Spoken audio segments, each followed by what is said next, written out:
नमोस्तु सर्पेभ्यो। नाग पंचमी जो इस बार 9 अगस्त शुक्रवार को है, नाग पंचमी की पूरी कथा, पूजा विधि, कौन से मंत्र से जाप करें, किस लिए नाग पंचमी की पूजा करें, ये सब संपूर्ण जानकारी इस वीडियो के माध्यम से हम आपको देंगे। सबसे पहले नागों के 9 नामों को आप जान लें।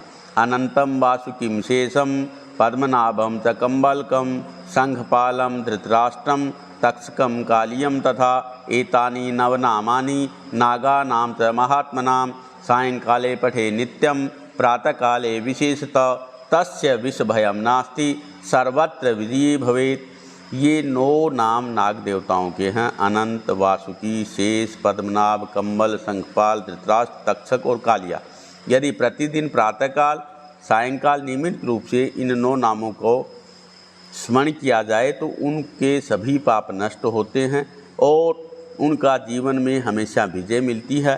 सर्प दोष यानी जहर इत्यादि का दोष उनके जीवन में लागू नहीं होता। इस तरह से ये 9 नागों की प्रार्थना मंत्र है, इसे सबसे पहले करना चाहिए। आइए अब नाग पंचमी का त्यौहार क्यों मनाया जाता है, पूजा विधि क्या है, संपूर्ण जानकारी देंगे। कथा कैसे पढ़नी चाहिए वो भी आपको इस वीडियो के माध्यम से बताएंगे।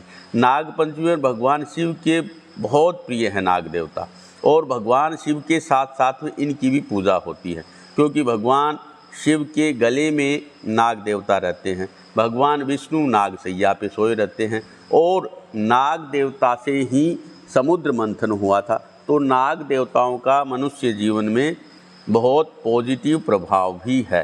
नाग देवताओं की आकृति बना करके हल्दी से, रोली से, चावल से या गाय के गोबर से उन पे फूल चढ़ाएं, सुगंधित फूल चढ़ाएं, दूध चढ़ाएं, नाग देवता की पूजा करें।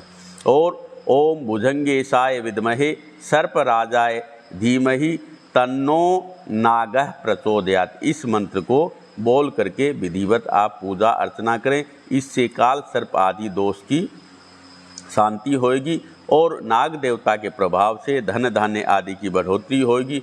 पुत्रहीनों को पुत्र संतान प्राप्ति होती है और जिनको धन आदि का अभाव रहता उनको धन मिलता है। नाग देवता की पूजा के साथ साथ में भगवान शंकर का भी रुद्राभिषेक करना चाहिए और इस नाग पंचमी को श्रेष्ठ मुहूर्त है। आप भगवान शंकर का रुद्राभिषेक भी करें, नाग पंचमी को नाग देवता का पूजा अर्चना वंदना भी करें।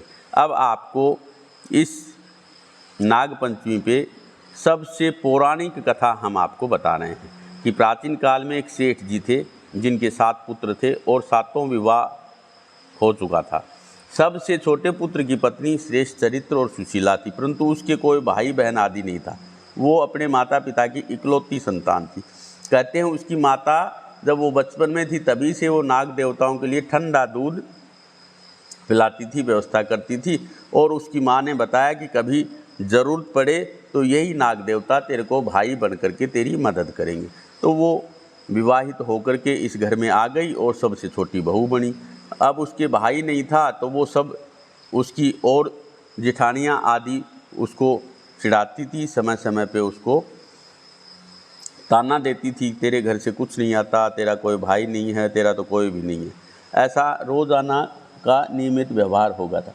एक दिन वो सभी बहुएं लीपने के लिए पीली मिट्टी लेने के लिए जंगल में गई और वहाँ मिट्टी को खोदते समय एक सांप देवता वहाँ पे निकले, जिसे बड़ी बहू ने खुरपी से मारने के लिए सोचा। यह देखकर छोटी बहू ने उसे रोका और कहा, इसे मत मारो, यह बेचारा निरपराध है। यह सुनकर बड़ी बहू ने उसे नहीं मारा। तब वो सांप एक ओर जाकर बैठ गया। तब छोटी बहू ने उनसे कहा, मैं अभी लौट कर आती हूँ, तुम यहीं पे रहना, कहीं मत जाना। इतना कहकर वह सब अपने घर आ गई मिट्टी लेकर, और वो छोटी बहू काम काज में फंस गई और सर्प देवता से जो वादा किया था वो भूल गई। अगले दिन उसको याद आया तो वो सबको साथ लेकर के वहाँ पहुँची। सर्प देवता अभी भी उस स्थान पे बैठा था, जिसे देखकर छोटी बहू बोली, सर्प भैया नमस्कार। सर्प ने कहा, तू भैया कह रही है इसलिए तुझे छोड़ देता हूँ, नहीं तो तू झूठी बात कह के कारण मैं तुझे अभी डस लेता। वह बोली, भैया मुझसे भूल हो गई, क्षमा करो, मेरे भी कोई भाई नहीं है, आप ही मेरे भाई बन जाओ। तब सर्प देवता बोला, अच्छा तू आज से मेरी बहन है और मैं तेरा भाई हूँ। तुझे मुझसे जो भी वर मांगना हो मांग ले। वह बोली, मेरा कोई भाई नहीं है, अच्छा हुआ आप मेरे भाई बन गए। कुछ दिन व्यतीत होने पर वह सांप मनुष्य का रूप रखकर उसके घर आया और बोला, मेरी बहन को भेज दो। सब ने कहा, इसका तो कोई भाई नहीं है, तुम कहाँ से हो? तो वह बोला, मैं दूर के रिश्ते में इसका भाई हूँ, बचपन में ही बाहर चला गया था। उसके विश्वास दिलाने पर परिवार के लोगों ने छोटी बहू को उसके साथ भेज दिया। उसने मार्ग में बताया कि मैं वही सर्प हूँ, इसलिए तू डरना मत। जहाँ चलने में कठिनाई हो वहाँ मेरी पूंछ पकड़ लेना। छोटी बहू ने वैसा ही किया और इस प्रकार वह उसके घर पहुँच गई। सर्प के घर में धन ऐश्वर्य को देखकर वह चकित हो गई। इस तरह से वो उसके घर में रहने लगी। एक दिन सर्प की माता ने उनसे कहा, मैं एक काम के लिए बाहर जा रही हूँ, तो अपने भाई को ठंडा दूध पिला देना। उसे इस बात का ध्यान नहीं रहा और उसने सांप को गर्म दूध पिला दिया, जिससे उसका मुख जल गया। यह देखकर सर्प की माता को गुस्सा आया, परंतु सर्प के समझाने पर वह चुप हो गई। तब सर्प ने कहा कि बहन को अब उसके घर भेजना चाहिए। तब सर्प और उसके पिता ने उसे बहुत सा सोना, चांदी, जवाहरात, वस्त्र, आभूषण आदि देकर उसके घर पहुंचाया। इतना ढेर सारा धन देखकर बड़ी बहू उससे जलने लगी और कहने लगी कि तेरा भाई तो बड़ा धनवान है, तुझे तो इससे और भी धन लाना चाहिए। सर्प ने जब ये वचन सुना तो उसने और भी वस्तुएं उनको लाकर दे दी। यह देखकर बड़ी बहू ने कहा, इन वस्तुओं को झाड़ने के लिए झाड़ू भी सोने की चाहिए। तब सर्प ने सोने की झाड़ू भी उनको लाकर दे दी। सर्प ने छोटी बहू को हीरा मणियों का एक अद्भुत दिव्य हार दिया, जिसकी प्रशंसा उस राज्य की रानी ने भी सुनी और वो राजा से बोली कि सेठ जी की छोटी बहू का जो हार है वो मुझे चाहिए। राजा ने मंत्री को हुक्म दिया कि उससे वह हार तुरंत ले आओ। मंत्री ने सेठ जी से जाकर के महारानी की छोटी बहू का हार पहनेंगी ऐसा कहा। सेठ जी ने डर के कारण छोटी बहू का हार उनको दे दिया। छोटी बहू को यह बात बहुत बुरी लगी। उसने अपने सांप भाई को याद किया और प्रार्थना की कि भैया, रानी ने मेरा हार छीन लिया, तुम कुछ ऐसा करो जैसे ही रानी वो हार पहने वैसे ही वो सर्प बन जाए, और जब वह मुझे लौटा दे तब वो हार हीरों और मणियों का हो जाए। सर्प ने ठीक वैसे ही किया। जैसे ही रानी ने हार पहना वैसे ही वह सर्प में बदल गया। यह देखकर रानी चीख पड़ी और डर गई। यह देखकर राजा ने सेठ के पास खबर भेजी कि छोटी बहू को तुरंत भेजो। सेठ जी स्वयं छोटी बहू को लेकर राज दरबार में उपस्थित हो गए। राजा ने छोटी बहू से पूछा, तूने क्या जादू किया? मैं तुझे मृत्यु दंड दूंगा। छोटी बहू बोली, राजन रिश्ता क्षमा करें, ये हार ही ऐसा है कि मेरे गले में तो हीरे और मणियों का हो जाता है, अगर इसे कोई और पहनता तो ये उसे सर्प में कन्वर्ट हो जाता। यह सुनकर राजा ने वह सर्प बना हार उसे देकर कहा, अभी पहन कर दिखाओ।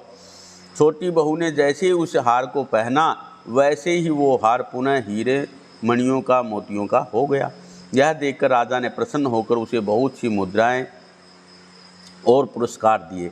छोटी बहू वह सब हार और पुरस्कार लेकर के अपने घर को आ गई। उसके धन को देख करके बड़ी बहू ने फिर ईर्ष्या की और उसके पति को यानी अपने देवर को सिखा दिया। छोटी बहू के पास धन कहाँ से आया, यह सुन करके उसके पति ने अपने पत्नी को बुलाया और कहा कि ठीक ठीक बता, ये धन कहाँ से लेकर आई है। तब वह छोटी बहू बोली, अपने सर्प भाई को याद करने लगी। तभी उसी समय सर्प देवता प्रकट हुए और कहा, यदि मेरी बहन के धर्म के ऊपर, शील के ऊपर, आचरण के ऊपर आपने कोई संदेश प्रकट किया तो मैं तुम्हें डस लूँगा।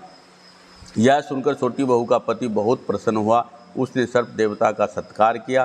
कहते हैं उसी दिन नाग पंचमी का त्यौहार था और उसी दिन से नाग पंचमी का त्यौहार मनाए जाने लगा और स्त्रियां सांप को अपना भाई मान करके पूजा अर्चना करने लगी, जो अभी तक ये परंपरा चली आ रही। ये नाग पंचमी का त्यौहार आप सभी के लिए मंगलकारी हो, शुभदायक। आप सबको नाग देवता का आशीर्वाद मिले, इसी कामना के साथ एक और अन्य कथा भी आपको बताते हैं।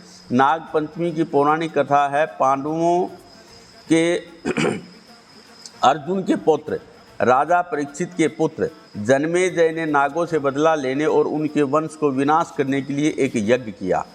वह नागों से अपने पिता राजा परीक्षित की मृत्यु तक्षक नामक सांप के काटने की वजह से होने से बदला लेना चाहता था। उनके इस यज्ञ को ऋषि चरुतकारु के पुत्र आस्तिक मुनि ने रोका था और नागों की रक्षा की थी। यह तिथि सावन शुक्ल पंचमी तिथि ही थी। सांपों को शीतलता देने के लिए उन्होंने शरीर पर दूध की धारा डाली थी। बल्कि यहाँ नाग देवता की पूजा के लिए शरीर के ऊपर दूध की धारा डालने का विधान है, दूध पिलाने का विधान नहीं है। क्योंकि जब यज्ञ में सांप जल रहे थे, अग्नि से उनका शरीर जल रहा था, तब ऋषि ने शीतल दूध उनके ऊपर डाला था। इससे उनको सांत्वना मिली और उनकी जो जलन थी वो खत्म हुई। तब नागों ने आस्तिक मुनि से कहा कि जो भी पंचमी को मेरी पूजा करेगा और मेरे ऊपर दूध की धारा देगा, उनको नाग दंश का भय नहीं रहेगा, उनको जहर आदि का भय नहीं रहेगा। तभी से श्रावण मास की शुक्ल पक्ष की पंचमी तिथि को नाग पंचमी मनाई जाने लगी। नाग पंचमी का ये त्यौहार आपके लिए फलीभूत रहे, आपके लिए शुभदायक रहे।